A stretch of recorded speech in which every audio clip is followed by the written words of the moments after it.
Herkese merhabalar.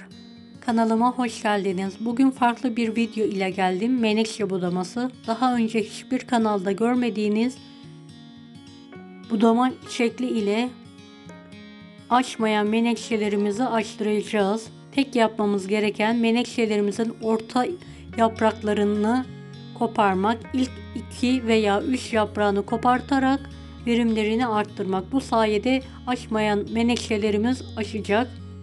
Daha sağlıklı ve daha güzel menekşeler yetiştirmiş olacağız. Evet, elimde 6-7 saksı menekşem var. Bahar bakımı yapmak istiyorum. Diplerine toprak ilavesi yaparak menekşelerimi bakımını yapıyorum. Saksılarda sulamadan kaynaklanan toprak eksikliği meydana geliyor ve baharda toprak ilavesi yaparak menekşelerimi daha verimli hale getiriyorum. Evet, her menekşenin dibine toprak ilavesi yaparak güzelce kenarlarına bastırıyorum.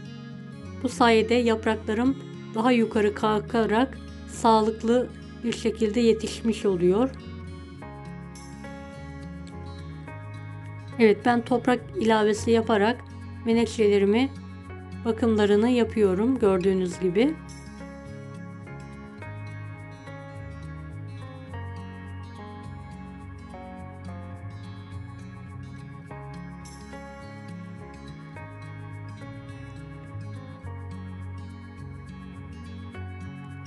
Videomu bu kısma kadar izlediyseniz yorum kısmına herhangi bir emoji bırakırsanız bana destek olmak için sevinirim.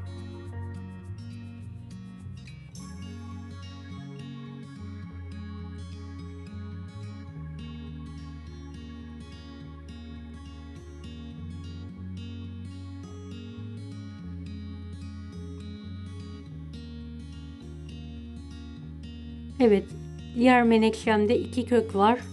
Bahardan ayırma zamanıdır menekşelerin. Köküne zarar vermeden saksıdan çıkartıyorum. Boşluk kalan yere de toprak ilavesi yaparak menekşemi sağlıklı bir şekilde büyümesini sağlıyorum.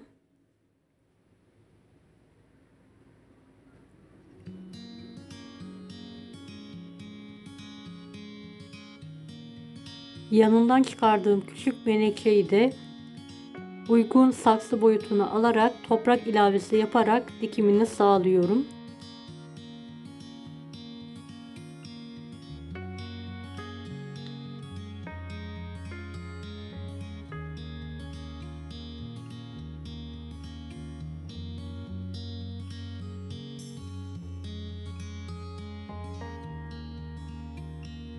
Evet, menekşe dikimi ve ayrılma zamanıdır. Mart ve Nisan ayları menekşelerinizin bakımını yapabilirsiniz. Evet, gördüğünüz gibi menekşelerin fazla yapraklanmış, içeri gitmemiş. O yüzden ortasındaki ilk 2 veya 3. ilk yavru yaprağı kopartarak menekşelerimde yer açıyorum. Bu sayede açmayan menekşelerim açacak. Daha sağlıklı ve daha coşkulu çiçekler elde etmiş oluyoruz.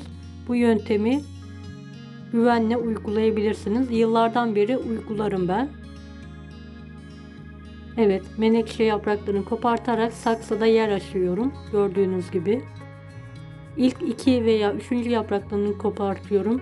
Dış yapraklarında da sararmalar varsa kopartarak yapraklarımı tazeliyorum.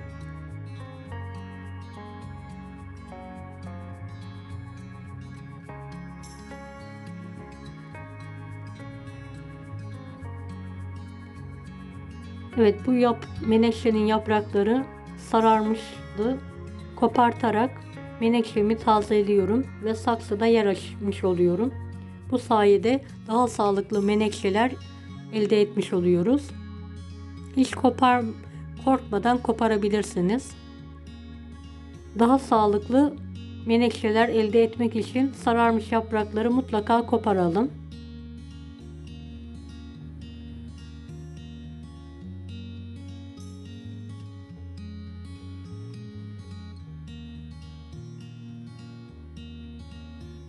Evet, gördüğünüz gibi daha sağlıklı, daha canlı menekşe elde etmiş oldum. Kısa sürede zaten menekşe büyüyüp yapraklarını da tazelemiş olacak. Bu menekşemde de yapraklar böyle aşağı doğru bükülmüş şekilde olduğu için sağlıklı görünmüyor. Bunları kopartarak daha sağlıklı yaprakların gelmesi için yer açıyorum saksıda. Evet, hiç korkmadan ortasındaki ilk 2 veya 3. yaprağı kopartarak saksıda yer açalım. Kanalıma ücretsiz abone olmayı unutmayın. Bir dahaki videolarda görüşmek üzere. Allah'a emanet olun. Hoşça kalın.